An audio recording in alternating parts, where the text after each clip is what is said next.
Qur'on Karimdagi ilmiy mo'jizalar nomli hujjatli filmning birinchi qismini ko'rishinglarni qarshi olamiz. Bu qismda Qur'on Karim asal harflari to'g'risida to'xtalgan oyatlardagi mo'jizalarni qisqacha ko'rib o'tamiz. هذا القرآن يوحدنا لطريق Canlıqlar dünyasida asal harisining intahin alohida o'rni bor. Bu favqulodda canlıqlarning ishchanligi va asaldek tatliq xizmatining mukofoti sifatida Alloh taolo Qur'on Karimda bir surani ularning nomida Nahl deb atagan. Nahl surasida 1400 yil burun bizga asal harisi to'g'risida uchurlar berilgan bo'lib, inchiklab tekshirganimizda bugungi kunga kelgandila ondan o'ttirg'i chiqqan bir qism ilmiy tadqiqotlarning izlarini va yep uchini ko'ra olamiz. Qani hammaylar birlikda bu haqiqatlarning bir qismini ko'rib o'taylik.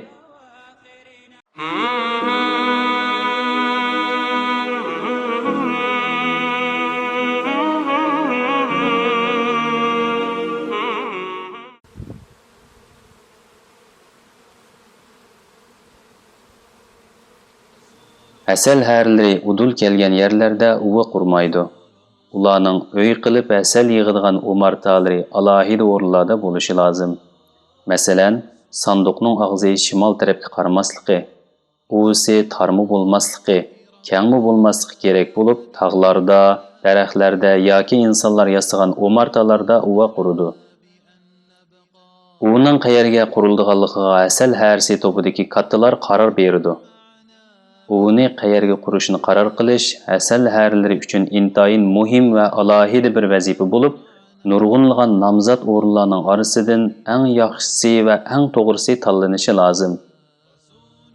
Qur'on Karim beshida harflarning uva tanlash ishiga diqqatimizni mundaq tortadi. Parvardigoring asal harfiga ilhom bilan bildirdi. Tağlarga, daraxtlarga va kishilarning asal harflari uchun yasagan uylarga uva tuzgin. Sura Nahl 69-oyat.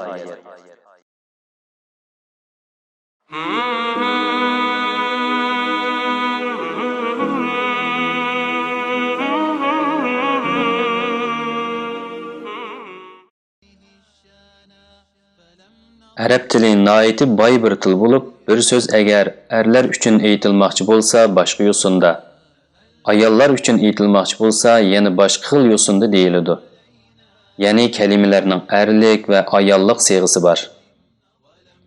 Har to'g'risidagi oyatlarda kalimalar ayollik siyg'isida kelgan. Mundaqcha aytganda oyat kishi harflarga xitob qilgan va ular to'g'risida to'xtalgandir. Mana bu kichikkina tafsilot Qur'on Karimning aqllarini lol qilgudek katta mo'jizalardan biri hisoblanadi.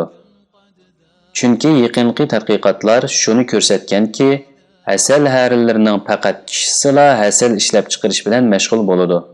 Hatto uda qilinadigan barliq ishlar kishi asal harflarining qo'lidan chiqadi.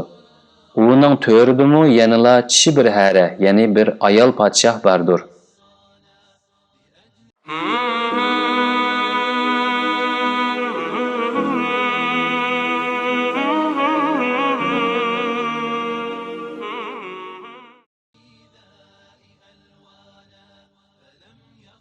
Hammaylar asal harflarining gulzorliqlarda guldan gulga qo'nib aylanib yuradiganligini biladi.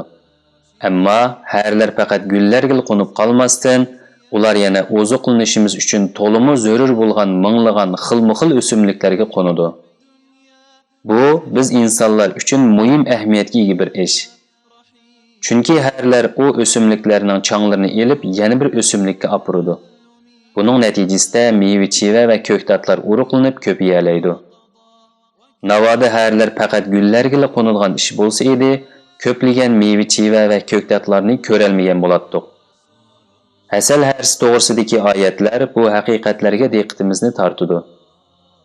Chunki oyatda ondan keyin gullarning chechikidan yegin emas, balki ondan keyin turli mevalar, ya'ni har xil gulchechaklar, mahsulotlardan yegin deyilmoqdadir. Bu yerda maqsad qilingan mahsulotlar gullardan boshqa meva-cheva va ko'ktatlardan iborat.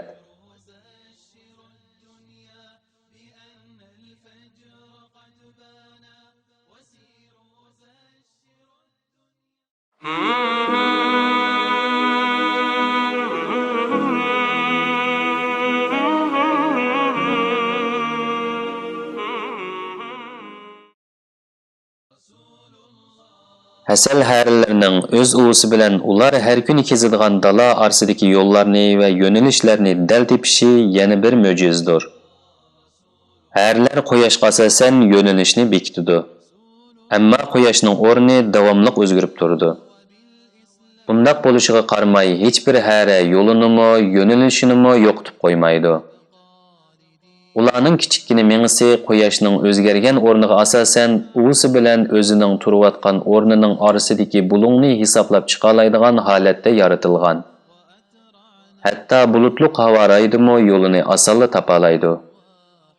Yangi tadqiqotlarda harilar yo'lini tepishda quyoshning o'rnidan foydalanishdan boshqa yana yer sharining magnit maydonidanmi foydalanadiganligi o'tirg'i chiqqan bo'lib, bu yanami cho'nqurlab tadqiq qilinishi kutib turilayotgan bir tadqiqot temasidan iborat.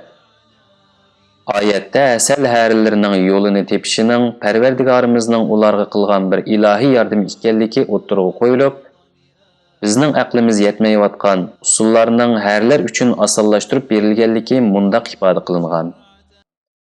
Parvardigoringning yo'llariga itoatmanlik bilan kirgin. Oyatning arabcha labizdagi muyassar qilish bo'lsa, osonlashtirish deganlik bo'lib, demakki, hasal harilarining biz hozirgacha sirini bilolmayotgan yo'l va yo'nalish tepish xususiyati ularga osonlashtirib berilgan. Biz insonlarga qaraydigan bo'lsak, bunchoqla aqlimiz bilan ba'zi yo'limizdan ezib qoladigan, uyimizni topolmay qoladigan chaqlarimiz bo'ladi. Vaholanki u kichikkina asal harlari uchun bundaq bir ish aslo mavjud emas.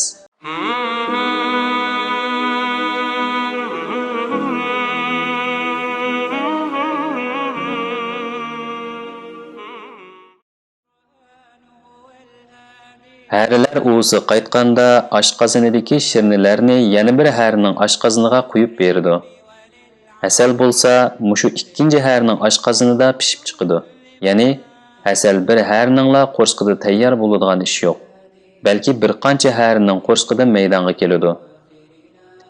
Asal harisi haqidagi oyatlarda yaqinqi davrlarda bayqalgan yuqorqi haqiqatga 1400 yil burun mundaq ishorat qilingan. Uning, ya'ni asal harisining qornidan insonlarga shifo bo'ladigan xilma-xil rangli ichimlik chiqadi. Diqqat qiladigan bo'lsak, oyatda qo'rsaqlardan har xil rangli ichimlik chiqadi deyilgan. Acaba nima uchun asal deyilmagandi?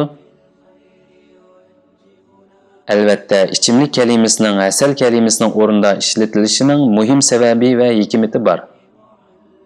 Harilarning qo'rsqida belgilik miqdorda qiyomiga yetgan asal ko'naklarga to'ldiriladi.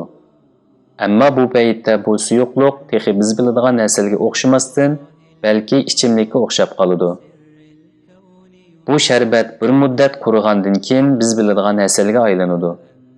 Mana bu o'zgacha tafsilotga diqqatimizni tortish uchun oyatda asal o'rnida ichimlik kalimasi ishlatilgandir.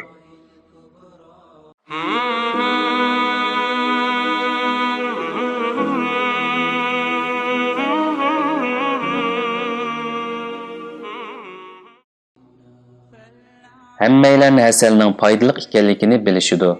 Ammo zodi qanchalik darajada foydali va shifoli ekanligini hozirgacha hech kim to'liq bilan bilgani yo'q.